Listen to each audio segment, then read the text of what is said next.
Assalamualaikum warahmatullahi wabarakatuh. Apa kabar sobat-sobat semuanya? Oke, mari kita lanjutkan saja ceritanya. Tapi seperti biasa bantu tekan tombol like terlebih dahulu. Bab 699 Saudara Labu. Kejadian itu begitu tiba-tiba hingga membangunkan banyak orang dari tidurnya. Bagi para pejuang keluarga Zan yang telah melarikan diri selama lebih dari sebulan, suara anak panah bagaikan mimpi buruk. Mereka tidak tahu sudah berapa kali mereka menyaksikan anggota klan mereka sendiri tewas di tangan anak panah tajam. Mereka melompat dari tempat tidur satu persatu. Cahaya matahari terbenam bersinar di jendela.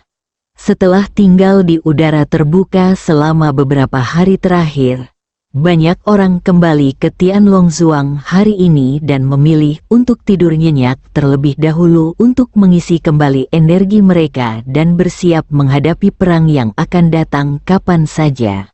Namun, mereka tidak menyangka bahwa musuh akan datang secepat itu. Zan Buwen memasang wajah sedih dan buru-buru memakai sepatunya. Sudah kubilang sejak lama bahwa Tianlong Manor tidak aman. Lihat, sekarang sudah berfungsi. Diam, seorang pria di sampingnya berteriak.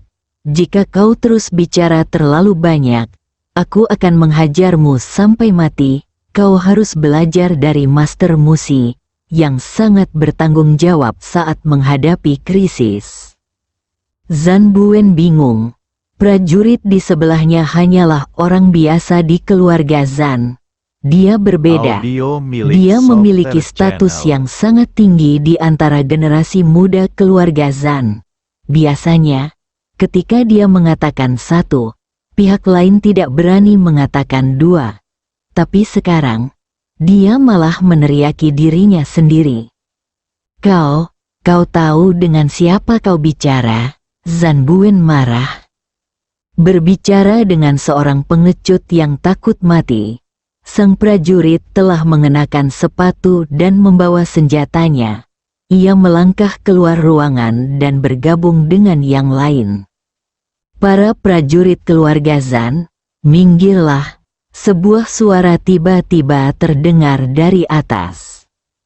Para prajurit keluarga Zan tidak dapat menahan diri untuk tidak melihat ke atas. Di atas atap, ada sosok tinggi berdiri dengan kedua tangan di belakang punggungnya. Di bawah matahari terbenam, seolah-olah dia membawa cahaya matahari terbenam di punggungnya.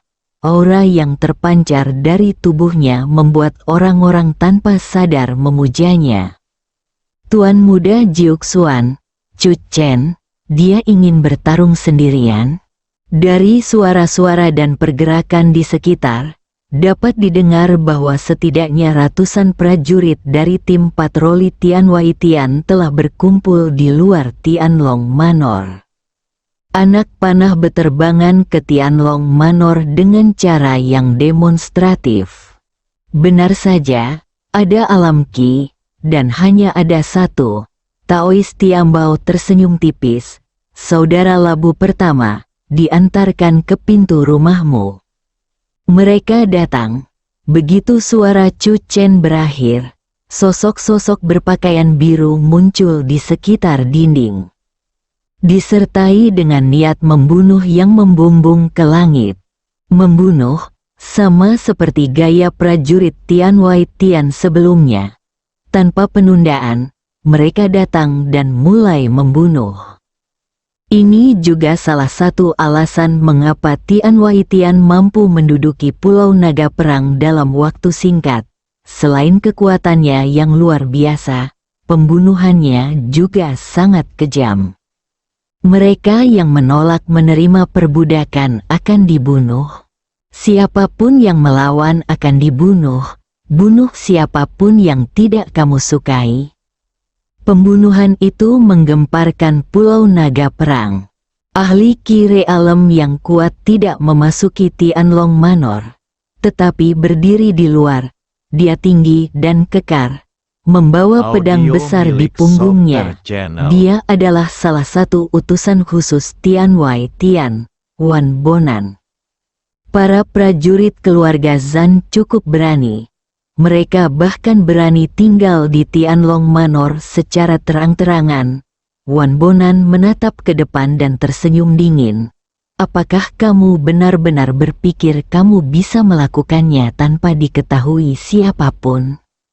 Ledakan, ledakan, ledakan, ledakan. Suara guntur terdengar di Tianlong Manor tanpa peringatan apapun. Mata Wan Bonan langsung menyipit dan dia melompat. Matahari mulai terbenam, langit cerah, dan udara segar. Guntur dalam situasi ini terlalu aneh. Saat Wan Bonan pertama kali melihatnya, dia benar-benar terpana. Kilatan petir tampak menyambar melalui teropong dan mengenai anggota tim patroli Tian Wai Tian. Dia terjatuh ke tanah bahkan sebelum dia bisa berteriak. Itu benar-benar jimat petir. Wan Bonan terkejut dan tidak dapat mempercayainya. Tidak ada satupun prajurit di Pulau Zanlong yang ahli dalam serangan jimat. Sebelum Wan Bonan sempat menemukan orang yang melakukan serangan jimat, lebih dari separuh anggota tim patroli Tian Wai Tian jatuh ke tanah hanya dalam beberapa tarikan napas. Bahkan para prajurit keluarga Zan yang tidak diizinkan bergerak maju atas perintah Chu Chen pun tercengang pada saat ini. Serangan seperti itu terlalu kuat. Chu Chen berdiri di atap, menyaksikan pemandangan itu sambil tersenyum. Ini adalah serangan dari 5 jimat petir Paman Tiambao. Setiap anggota tim patroli Tian Wai Tian memiliki busur dan anak panah besi di punggungnya, yang merupakan penangkal petir alami. Kilatan petir yang menggelegar mengikuti busur dan anak panah melewati tubuh para anggota patroli Tian Wai Tian. Dia langsung terjatuh. Wan Bonan akhirnya melihat Taois Tiambao yang mengenakan jubah Taois. Dari waktu ke waktu, dia mengeluarkan jimat petir di tangannya, dan jimat petir itu langsung meledak saat dia melemparkannya. Sialan, dari mana pendeta Tao ini datang? Wan Bonan segera membengkokkan busurnya dan melepaskan anak panah. Anak panah yang tajam itu seperti senjata dewa yang menembus udara, membawa serta kekuatan guntur, dan melesat menuju Tao Tiambao. Sosok Taois Tiambao berkelebat, dan bangunan di belakangnya meledak setelah anak panah tajam menembusnya.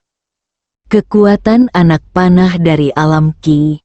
Melihat pemandangan ini, ekspresi banyak prajurit keluarga Zan menjadi serius dan hati mereka menegang.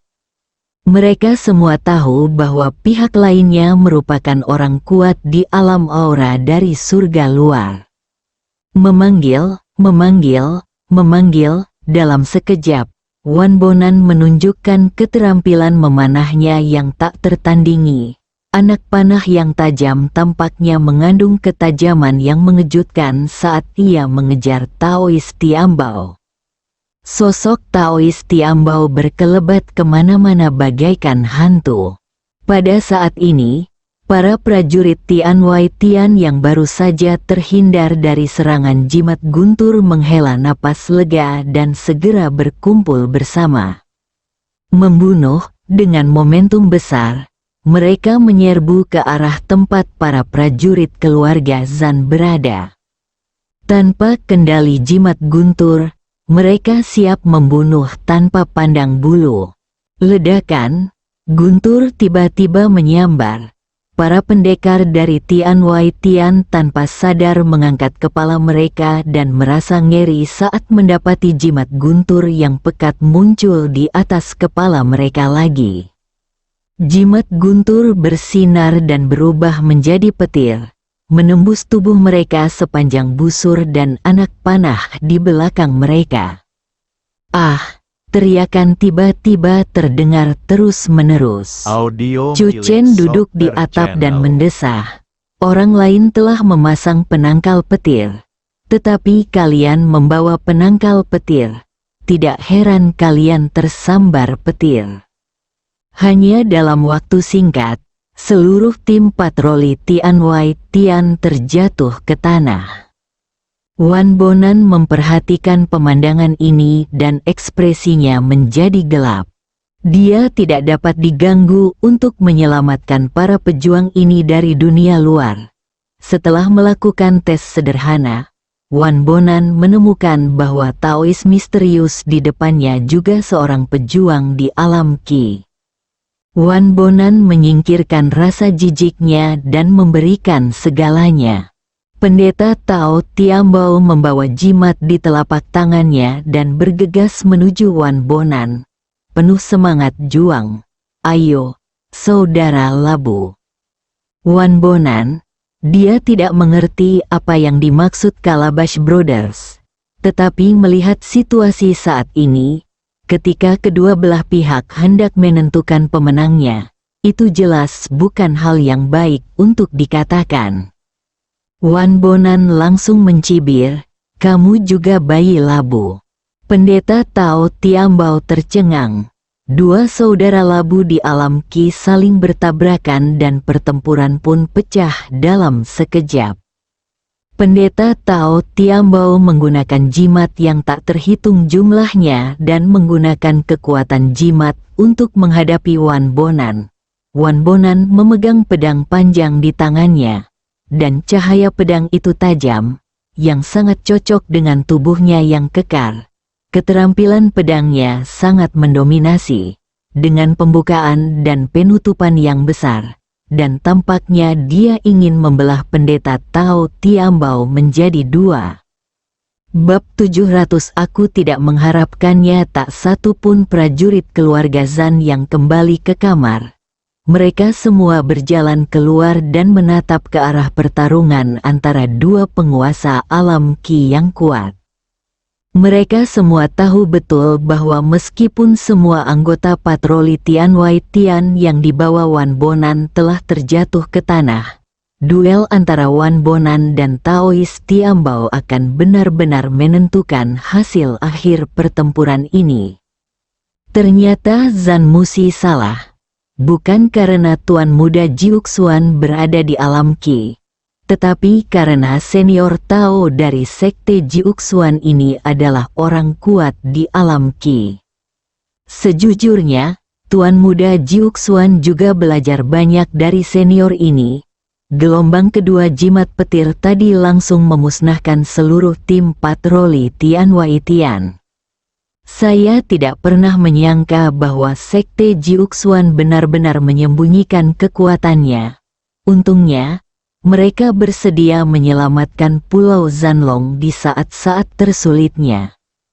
Tapi tampaknya utusan khusus dari dunia luar ini bahkan lebih kuat. Pedang ini terlihat sangat menakutkan. Chu Chen duduk di atap, auranya meresap ke sekelilingnya, dan dia yakin bahwa orang yang memimpin tim kali ini hanyalah utusan khusus Wan. Chu Chen segera merasa lega dan menyaksikan pertarungan antara Paman Tiambao dan Wan Bonan. Dari segi kekuatan, Wan Bonan memang lebih unggul, itulah sebabnya dia begitu agresif dan tidak mau menyerah, ingin mengalahkan Taois Tiambao sekaligus. Namun, ketangkasan dan ketangguhan jimat Taois Tiambao jauh melampaui harapan Wan Bonan. Wan Bonan tidak mampu mengalahkan Taois Tiambao untuk waktu yang lama, dan dia menjadi sedikit tidak sabar. Jelas bahwa kekuatannya lebih unggul dari lawan, tetapi dia selalu gagal membunuh lawan di menit terakhir. Perasaan ini terlalu tidak menyenangkan. Kemanapun pedang panjang Wan Bonan diarahkan, pendeta Tao Tiambao melemparkan jimat di tangannya. Dalam sekejap, pedang panjang di tangan Wan Bonan secara tidak sadar mengelak dan menangkis sedikit. Pada saat ini, pupil mata Wan Bonan sedikit menyusut. Dia menemukan formula yang jitu. Alasan mengapa ia tidak dapat mengalahkan pendeta Tao di depannya adalah karena ia takut dengan teknik jimatnya. Namun, Wan Bonan merasa bahwa teknik jimat lawan seharusnya tidak cukup untuk melukainya secara serius. Mungkin, Anda dapat menemukan kesempatan untuk menggunakan tubuh Anda sendiri untuk menahan serangan jimat tersebut, dan kemudian membunuh lawan. Memikirkan hal ini, sudut mulut Wan Bonan sedikit terangkat.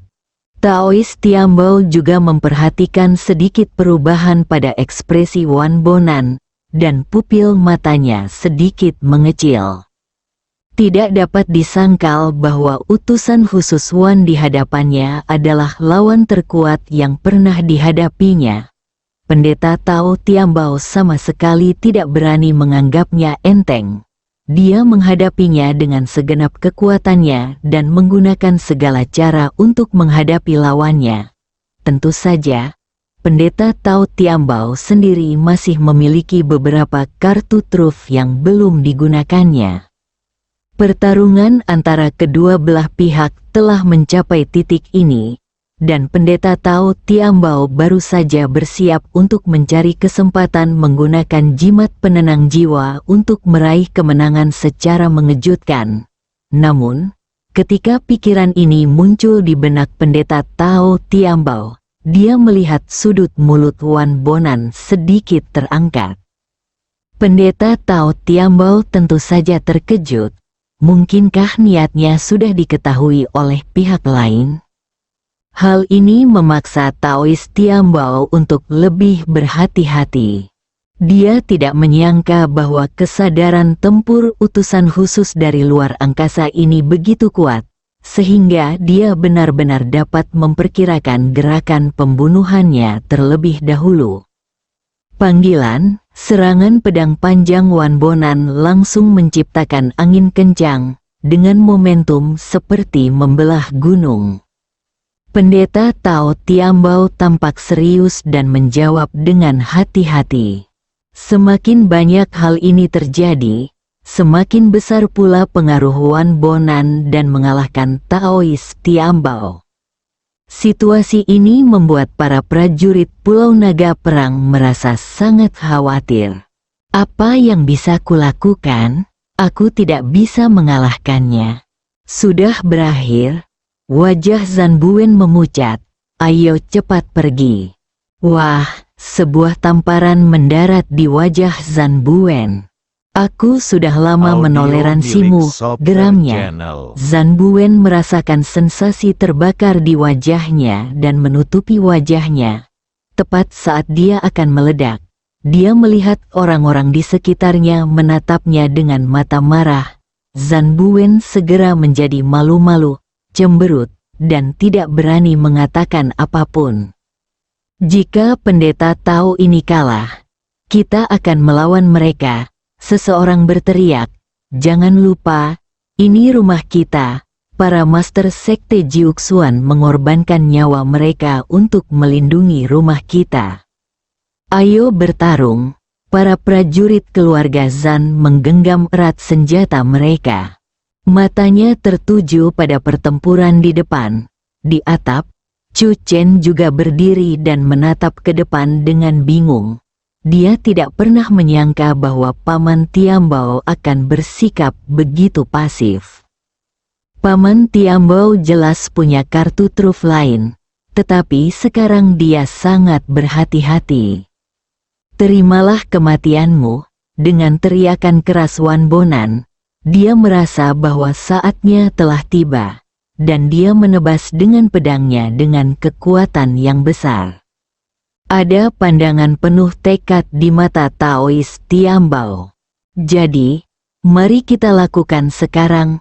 Pendeta Tao Tiambao menatap pedang panjang yang hendak memotongnya menjadi dua, memutar pergelangan tangannya, dan mengeluarkan jimat penenang jiwa. Tanpa ragu sedikit pun, Taois Tiambao melemparkan jimat penenang jiwa itu. Sayangnya, Wan Bonan terlalu berhati-hati dan tidak mau berhadapan langsung dengan jimatnya. Pendeta Tao Tiambao menghela napas dalam-dalam. Menurutnya, Wan Bonan akan menghindari serangan jimat itu seperti sebelumnya dan kemudian terus mengejarnya. Namun, detik berikutnya, mata Pendeta Tao Tiambao membelalak lebar. Kali ini, Wan Bonan tidak menghindar. Wan Bonan melihat ekspresi terkejut Pendeta Tiambao dan sudut mulutnya terangkat lagi. Anda tidak menduganya. Aku tidak akan bersembunyi kali ini. Pendeta Tao Tiambao sungguh tidak menyangka kalau sudut mulut Wan Bonan yang terangkat ternyata memiliki arti demikian. Sudut mulut Taois Tiambao juga terangkat tanpa sadar. Pupil mata Wan Bonan mengecil, jimat penenang jiwa telah mengenainya. Pada saat itu, Wan Bonan merasa seolah-olah otaknya ditusuk oleh ribuan anak panah.